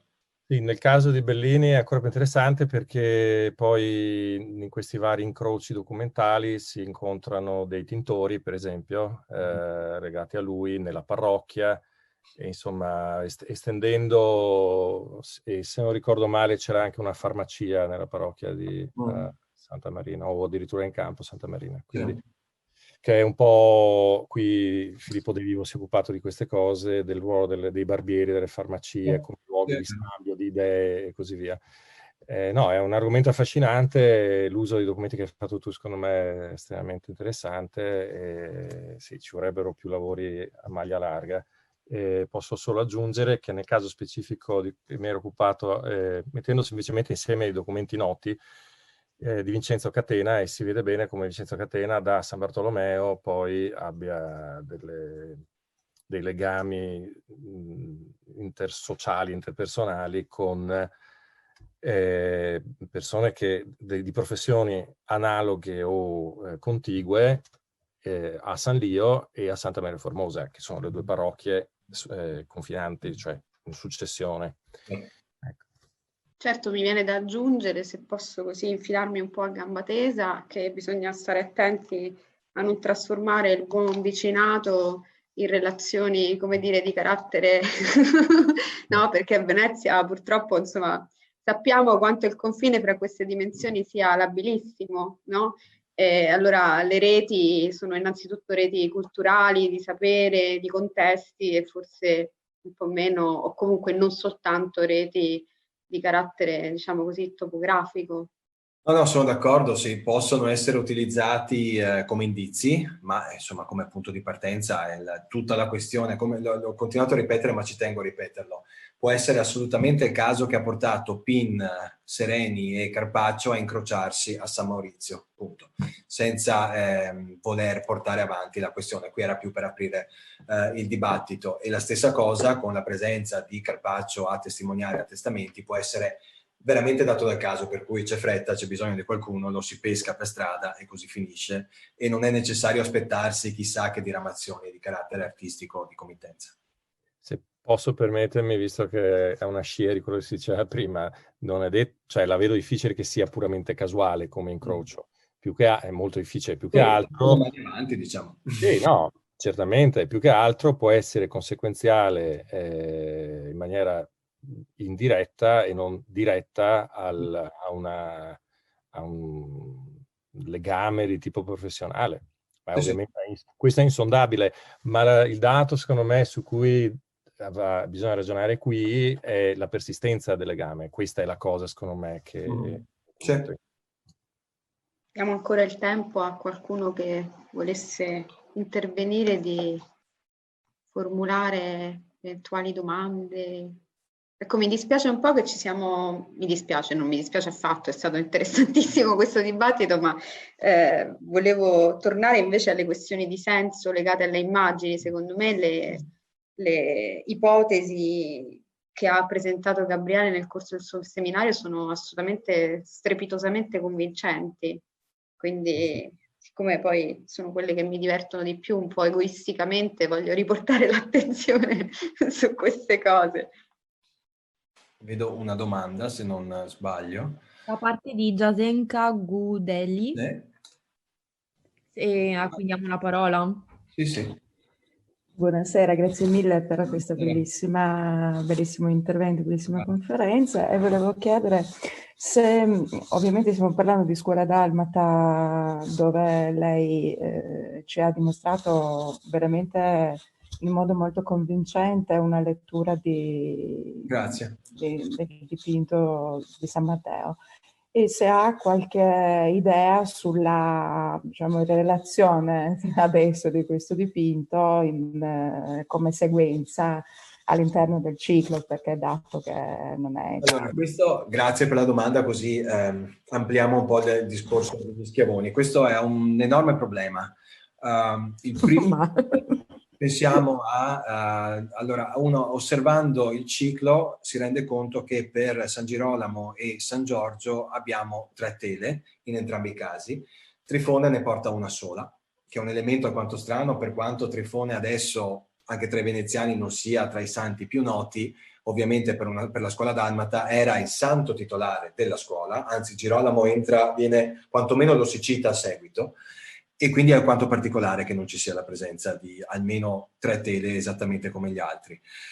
Le 2 tele di carattere cristologico sono ancora più strane, sia per contenuti che poi naturalmente le tele cristologiche, tirandole da una parte e dall'altra, hanno sempre dei contenuti che si possono tranquillamente legare alle dinamiche delle scuole, e va bene. Quindi questioni di carità, insomma ci sono sempre questioni che ritornano. Il problema è che nel ciclo non si capisce l'inclusione di quelle 2 tele cristologiche, anche per dimensioni e per formato.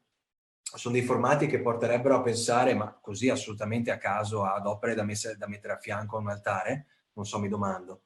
E il problema si aggiunge a problema nel caso della ristrutturazione dell'edificio del 1551, che cambia l'assetto dell'edificio, quindi si alzano i soffitti al piano terra, si cambia quello che è l'assetto superiore. Da quello che si sa, però, confesso che stiamo cominciando a lavorare su questa questione e spero che riusciremo a venirne a capo, però si ripasseranno tutta la documentazione. Da quello che si sa, nella sala superiore c'erano 2 sale. Di norma le scuole hanno la sala dell'albergo e una sala più di carattere funzionale con gli archivi, diciamo, questo tipo di cose. Allora, con delle dimensioni più contenute dell'ambiente ci si chiede se tutte le tele potevano entrare, ovvero ci si chiede se le tele fossero tutte quante collocate o da basso o di sopra o divise tra 2. Per ritornare agli studi di Augusto, che a questo punto sto un po' cercando di trascinare da tempo, ma prima o poi dirò qualche parola, con l'installazione delle reliquie di San Giorgio Io sinceramente tenderei a seguire la sua ipotesi, per cui le tele vengono installate contemporaneamente all'arrivo delle reliquie, quindi sono funzionali l'uno all'altro e non di seguito, e quindi pare strano che le tele di San Giorgio non siano poi collocate nello stesso ambiente dove si trovano le reliquie. La scuola dalmata è un enorme punto di domanda.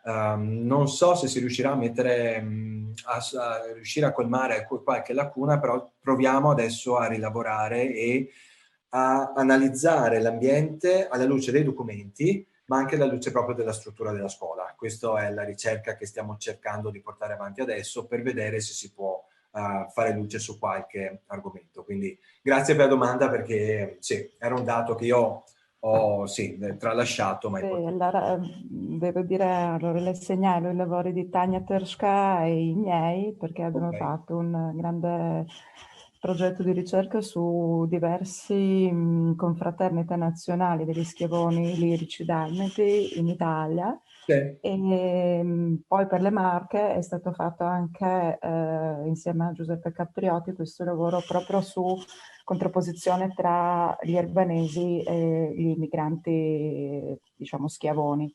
Quindi è molto molto interessante vedere appunto tutti questi passaggi e diversi elementi, diciamo, che dipendono anche dal centro di accoglienza, mettiamolo, degli immigranti, e anche il fatto che San Maurizio è posto degli albanesi, sicuramente non potrebbe non essere causale, bisogna anche vedere le loro proprietà in quella parte della città, perché non è proprio causale, insieme al fatto che Carpaccio ha una grande opera, è già a Zara, insomma, è stata commissionata in precedenza per la cattedrale, e questo è sicuramente... C'è anche un mercato aperto da Benedetto poi, quindi con la strada...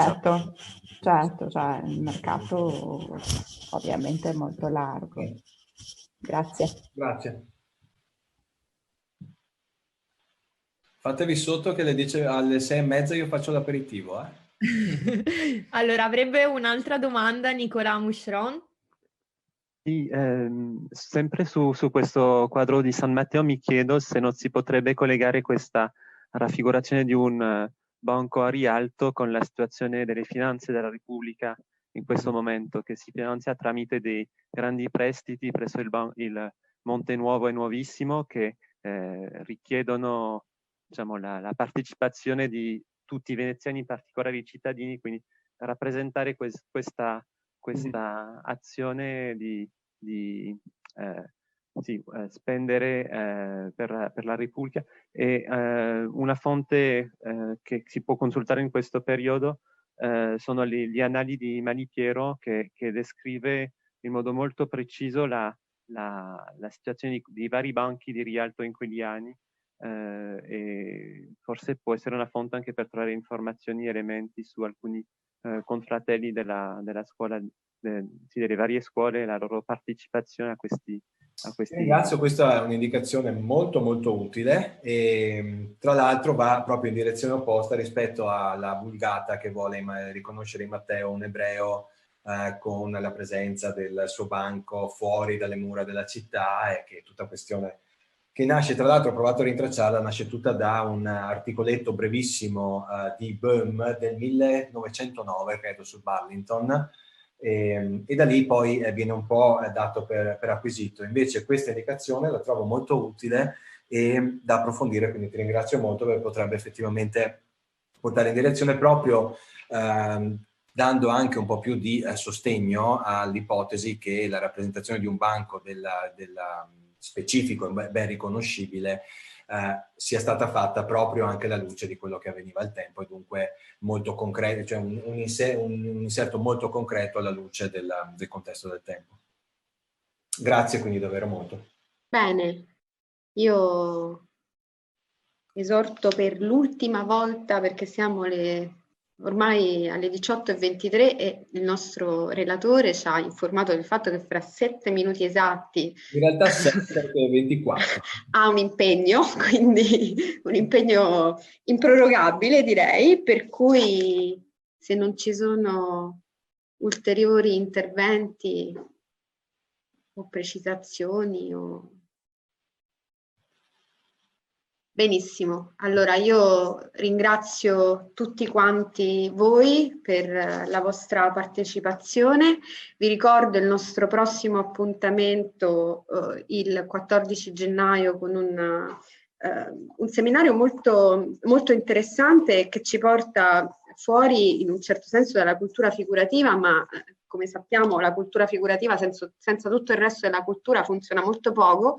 Quindi lavoreremo con Anna Bellavitis e Matteo Pompermayer a un intervento concentrato sulle mariegole veneziane, quindi studieremo, intanto ci verrà presentato un progetto molto interessante che si chiama Marven, in cui lo sentirete dalla voce degli stessi responsabili del progetto. Insomma, stiamo cercando di usare in maniera, speriamo, assai intelligente la tecnologia per cercare di mettere in relazione le mariegole rispetto a determinate tematiche, quali possono essere la presenza di forestieri, l'apprendistato, i mestieri che appunto occupano e le varie norme che regolano i mestieri e così via.